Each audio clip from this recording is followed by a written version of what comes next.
महाराज की जय। हमारे यहाँ राजा सत्तावासी आश्रम की व्यवस्था करते थे। महात्माओं को कभी जांचना नहीं करनी पड़ती थी। वे चिंतन मनन में लीन रहते थे। इस देश के प्राणियों के कल्याण के लिए लगातार अपने जीवन को समर्पित कर देते थे। महात्माओं की समाज जवाबदारी लेते थे, परंतु आज सब खत्म हो गया। अब देश से भूल हो गई, शायद इसलिए कि वनवास का प्रसंग उपस्थित हुआ था। राम ने सोचा कि अब देश से भूल हो गई, उसके निराकरण के लिए कोई दूसरे साधु को आना ना पड़े। इसलिए मैं 14 साल महात्माओं की कुटीर में घूमूंगा, महात्माओं की तकलीफ दूर करूंगा। राम ऐसी प्रतिज्ञा करते हैं। सम्राट संत जब गृहस्थ के पास याचना करे तब संत के लिए तो ठीक, गृहस्थ के लिए नीचे देखना ठीक है। देश की परंपरा थी कि संत मांगे नहीं। आज तो कलयुग का प्रभाव है, संत भी मांगने लगे हैं और गृहस्थ भी मांगने लगे हैं, जिसे मांगने का अधिकार नहीं है। विश्वामित्र जी आगे कहते हैं, राजन, यदि आप राम लक्ष्मण को मेरे साथ भेज दो तो वे राक्षसों को मारेंगे और मैं भय मुक्त हो जाऊंगा। दशरथ जी एकदम परेशान हो गए। चारों पुत्र उन्हें प्राणों से ज्यादा प्यारे थे। राम तो सबसे ज्यादा प्यारे थे। उन्होंने सोचा कि कहाँ किशोर है कपुत्र और कहाँ राक्षस। दशरथ बोले, प्रभु आप विचार तो करो। चौथे पन पायो सुतचारी, विप्र बचन नहीं कहो बिचारी। आप विचार करके नहीं कह रहे हो, आप तो मांगना चाहते हो, मांगो। मेरा खजाना मांगो, गाय मांगो, मेरा शरीर मांगो, जो चाहिए मांगो। आप कहो तो अपने प्राण दे दूं, पर सब सुत प्रिय मोह प्राण की न्यायी। राम देत नहीं बने गोसाई। महाराज, राम नहीं दे सकता।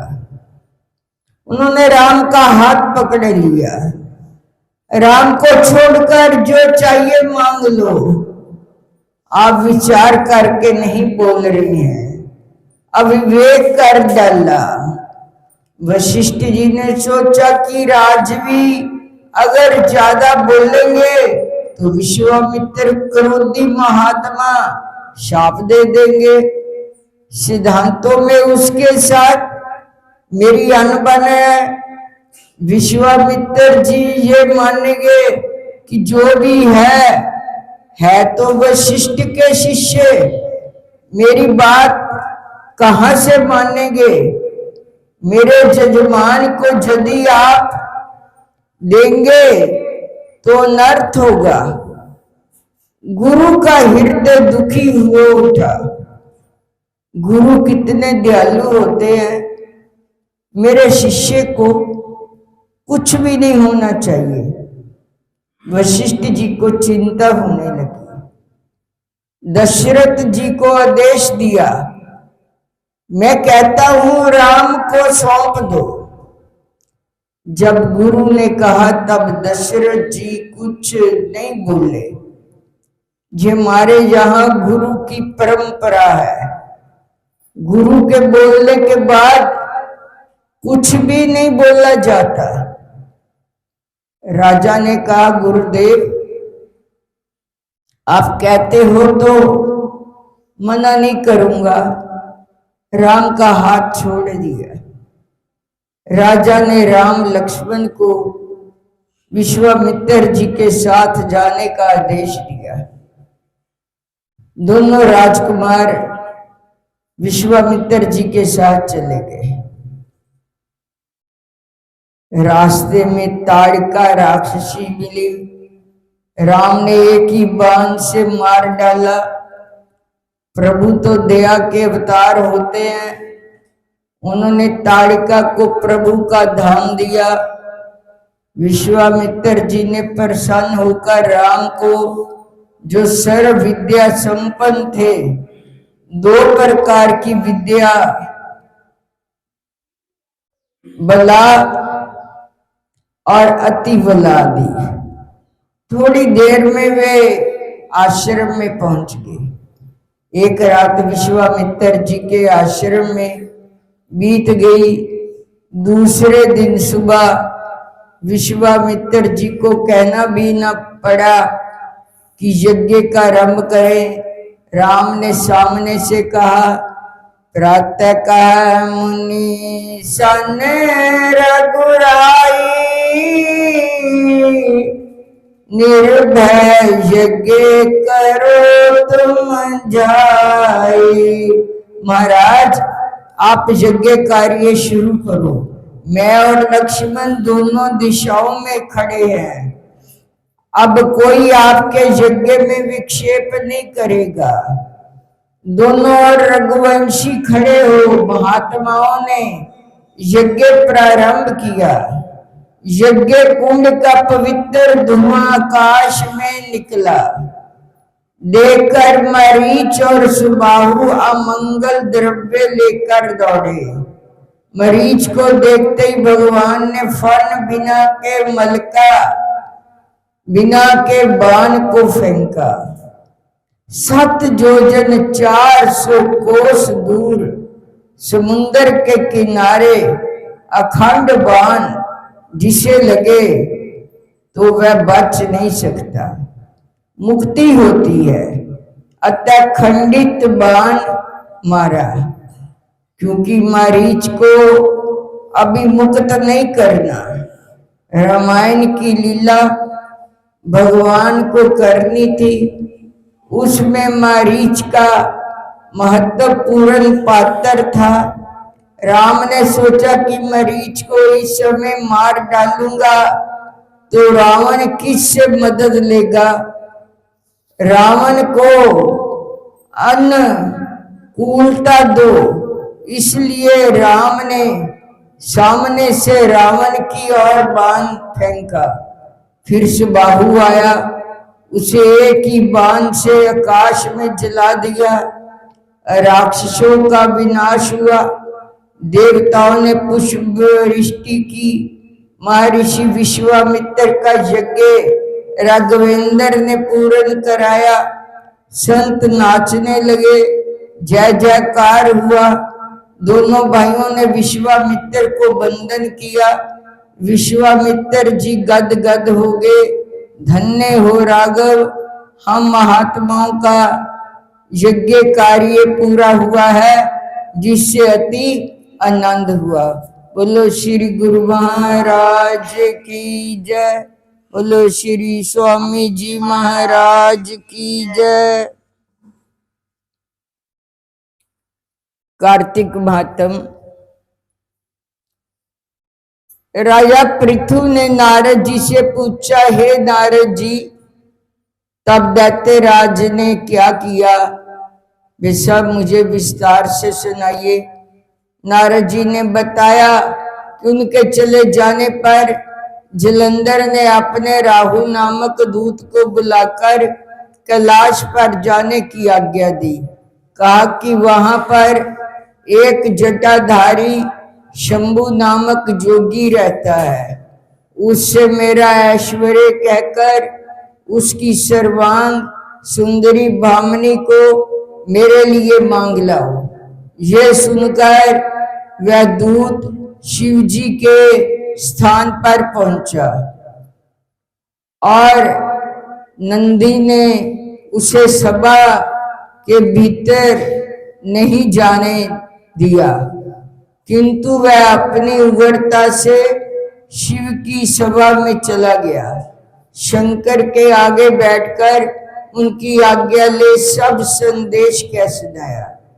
फिर तो राहु नामक दूत के ऐसा कहते ही भगवान शूल पानी के आगे पृथ्वी फोड़कर एक शब्द वाला पुरुष प्रकट हो गया, जिसका सिंह के समान मुख था और जो कि मानो दूसरा नरसिंह था। वह दौड़कर राहु को खाने चला। राहु बड़े जोर से भागा, परंतु उस पुरुष ने राहु को पकड़ लिया।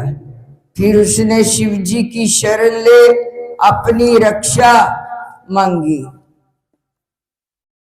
शिव जी ने उस पुरुष से राहु को छोड़ देने को कहा। उसने कहा, मुझे बड़े जोर की भूख लगी है, मैं क्या खाऊं? तब महेश्वरी ने कहा, यदि तुझे भूख लगी है तो शीघ्र ही अपने हाथ पैरों का मांस भक्षण कर ले। शिव जी की आज्ञा से वह पुरुष अपने हाथ और पैर का मांस भक्षण कर गया।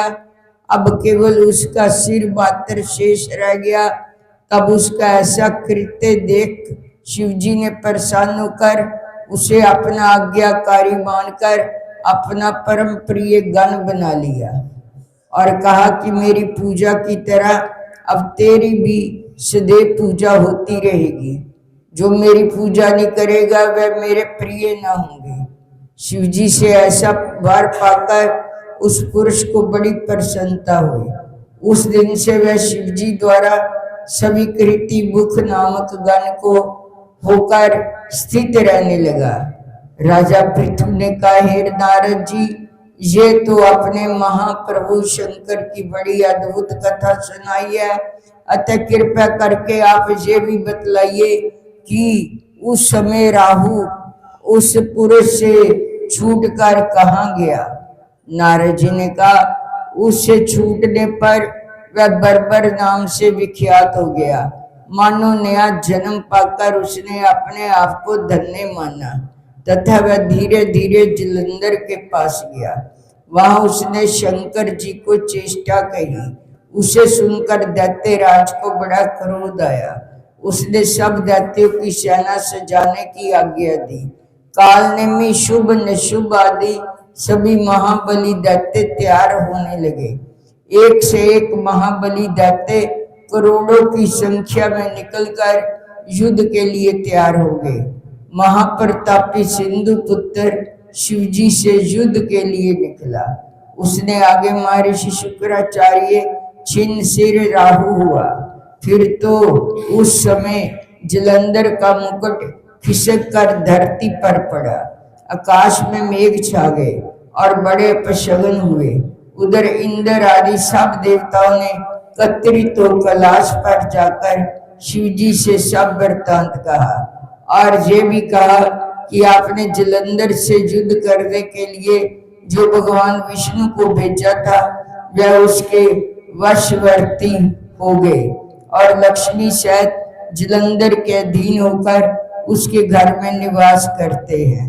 अब देवताओं को भी उसके यहाँ निवास करना पड़ा है।